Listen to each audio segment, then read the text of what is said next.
So hello guys, I'm with a new video that is on electric bell. So I'm going to explain the structure of electric bell and the working of electric bell.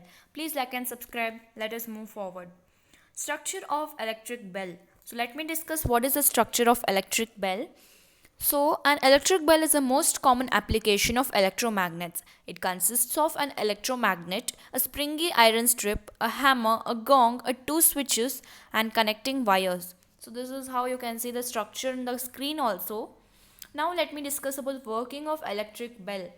So as I have shown the picture in the given slide, that is A, B and C. So as you can see in A, the bell is not ringing. This is because the iron strip is not in the contact with terminal. As you can see in B, the iron strip is contact with terminal. So the electric current can pass easily and the bell will ring. But as you can see in A, the electric bell doesn't pass the gong. The hammer doesn't pass the gong to hit it so that the bell rings.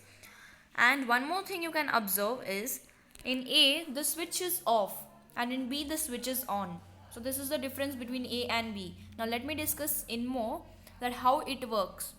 So when we press the switch of the call bell at the door, the current passes through the circuit and the electromagnet pulls this iron strip S, which forms one terminal of the other strip. As the strip moves towards the electromagnet its contact with T, this breaks the circuit. As a result, the electromagnet stops attracting the iron strip, as you can see in the A.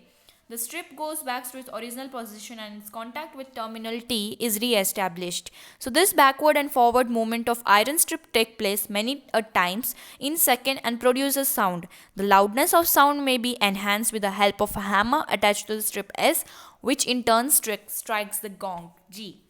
So this is how the working of electric bell takes place. Now there are some questions on this topic. That is, first question is name the parts of electric bell. So as I told you in the slide 1, the name of the parts of electric bell and what is the principle of electric bell. Please write the answer in comments. I'll be waiting for it. Thank you guys.